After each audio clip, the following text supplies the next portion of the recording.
We're back here at Owl's Nest, and we're speaking with some special guests.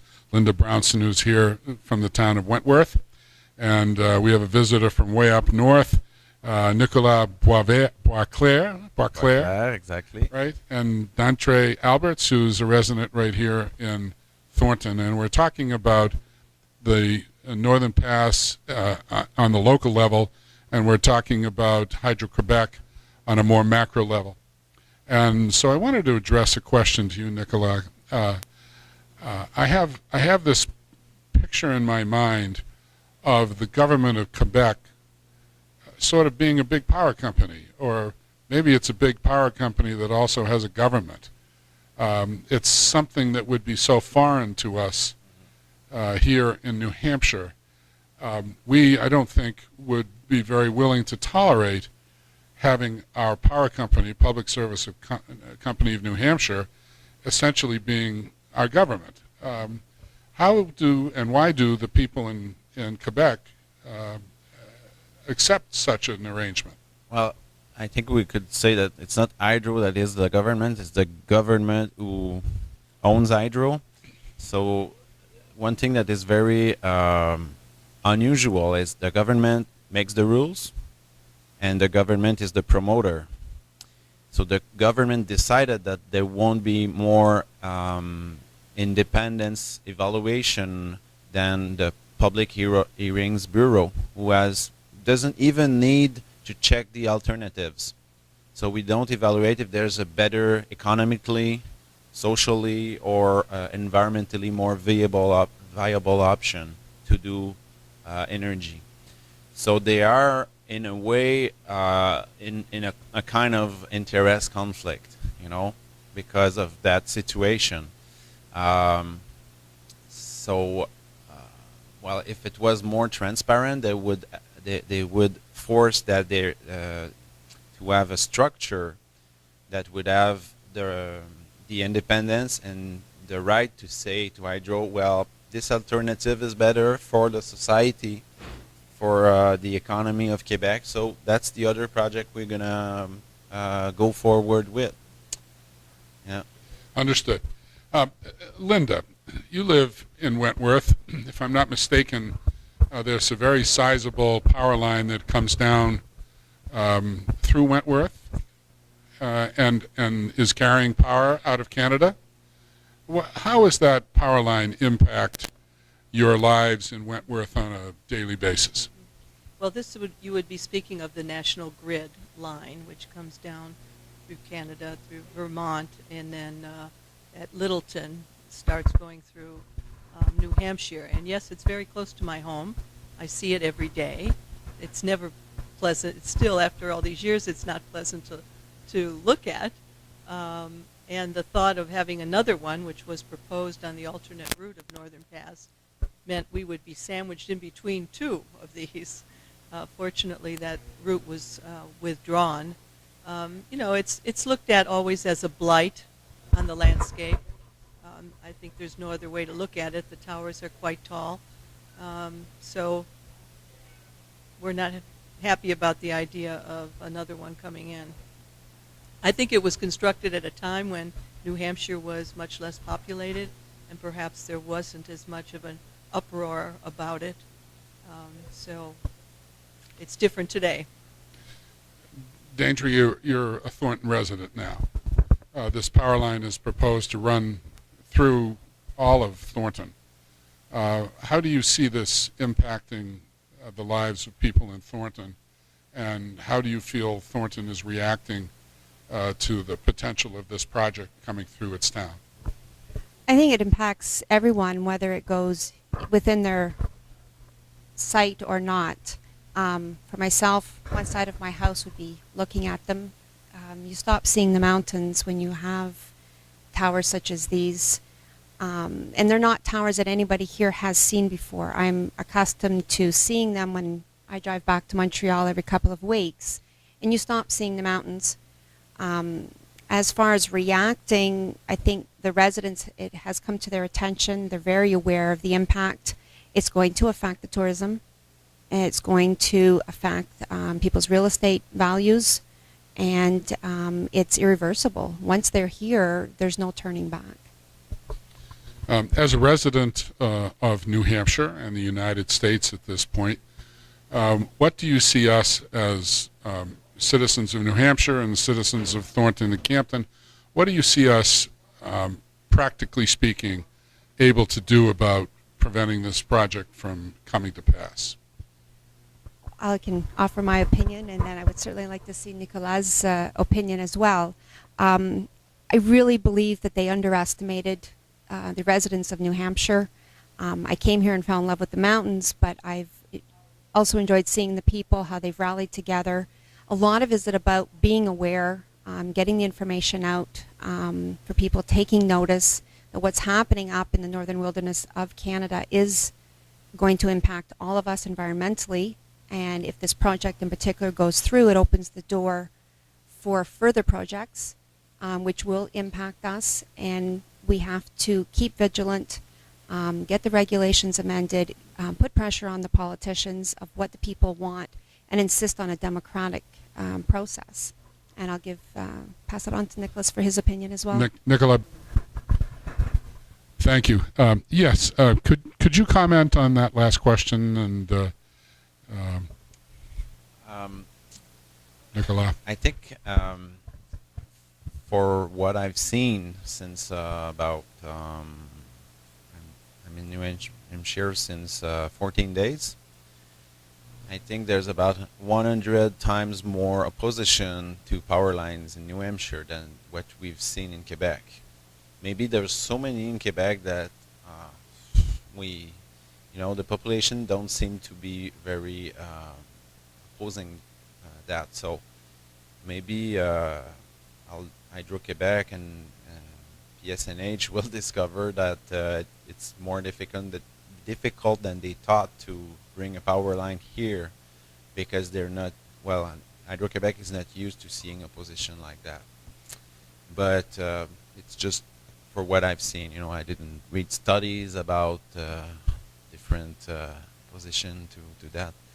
And in a way, I think it's also a matter of survival for the local jobs, because tourism is the second largest part of the economy in New Hampshire, so it's very big, and also all the jobs you could create if you wanted to sell to Massachusetts and Rhode Island and Connecticut in the clean energies that you won't create if you let those or come in and import Hydro Quebec power. The politicians can maybe not say it, but it's also a matter of job creation. And if you protect your land, you're also going to protect your jobs. I can say it, but I'm not a politician. I'm not run by the free trade agreements. how did the trip down the Romaine change your life personally? Well, I don't think it changed it. I was already an outdoor enthusiast, wanting to have a good quality of life rather than just be rich, which could be together for some person, but for me it's not really much related. I like to spend times outdoors, and I was already an outdoor enthusiast. Maybe I'm even more connected to the different. I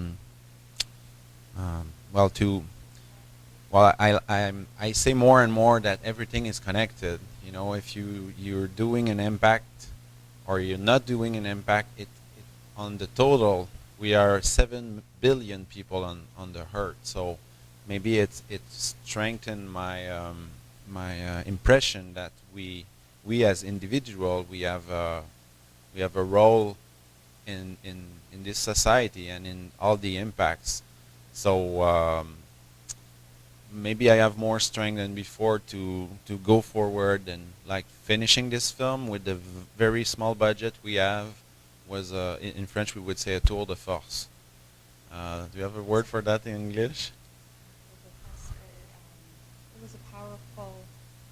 It was like almost impossible, mission impossible, but we did it because we felt it was important to raise awareness about the consequence and also the price of this electricity that is not at all like the dams from James Bay Phase 1 and the old dams that we built when we were building on the best river to do hydroelectricity. Now for Quebec, it could be a disaster, financial disaster to build a Romaine project and sell to the U.S. Maybe if everything goes super well, they're going to make some money.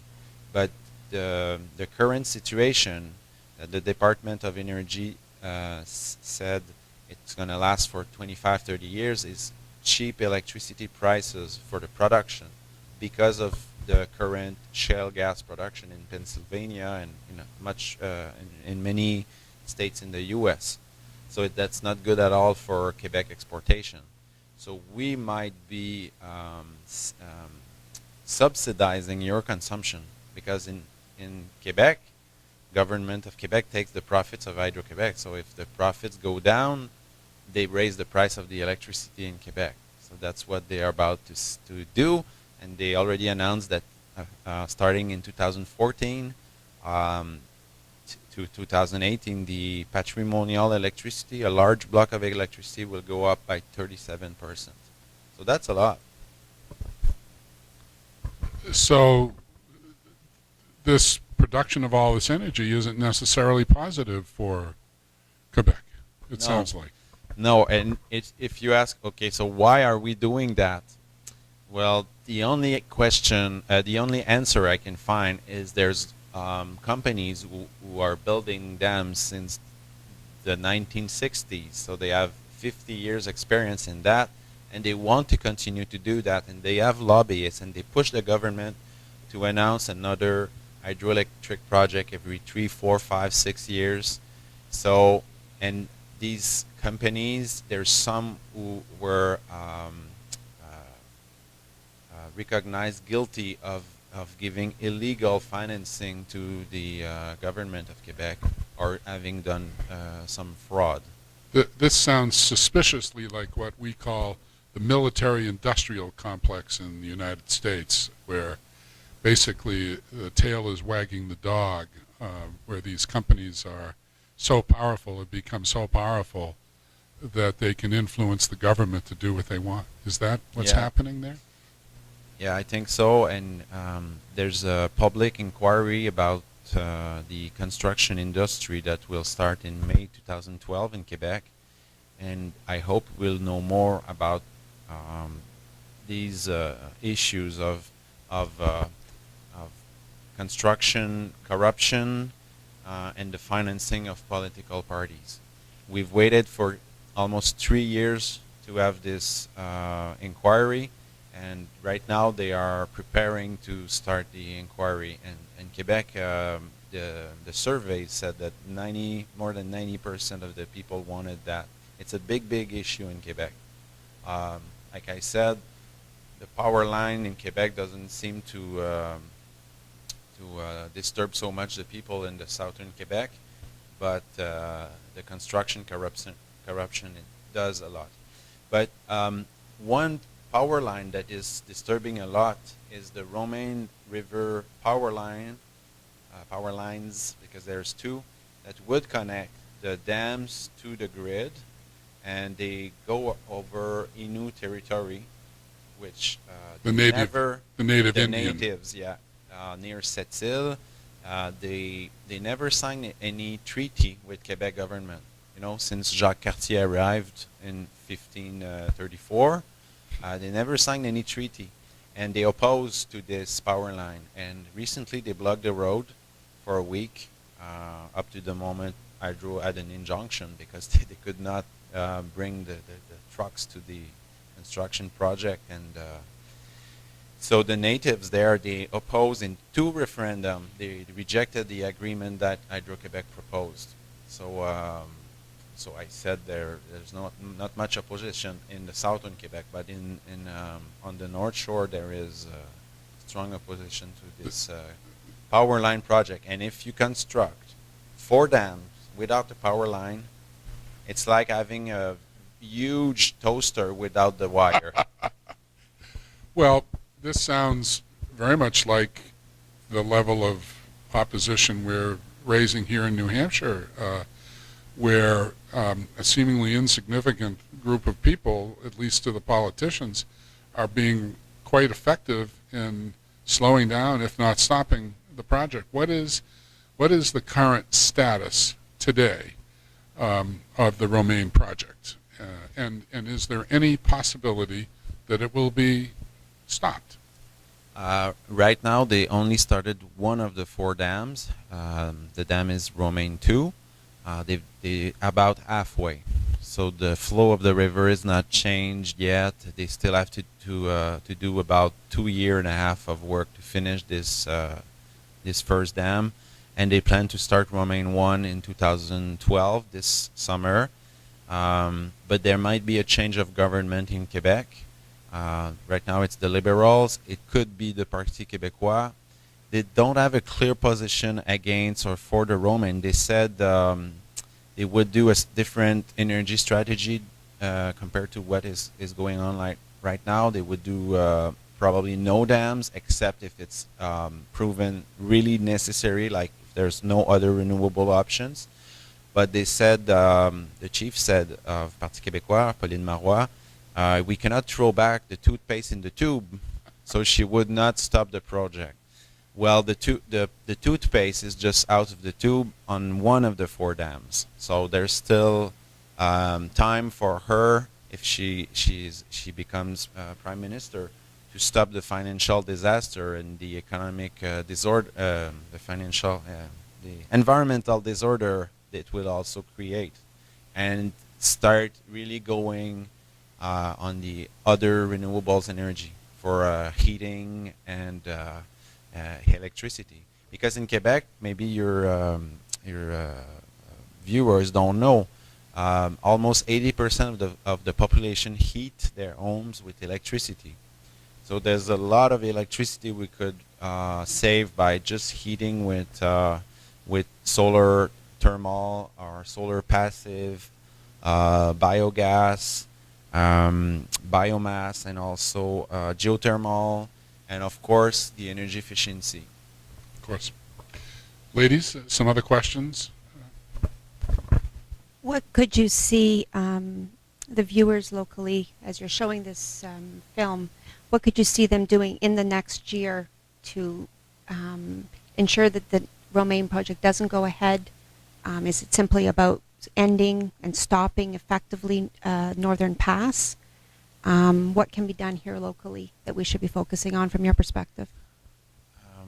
I think that because of the free trade agreement, the politicians cannot say directly we want to be protectionist and create jobs here, but they need to find a way to say, well, there's going to be too much impact on our communities, and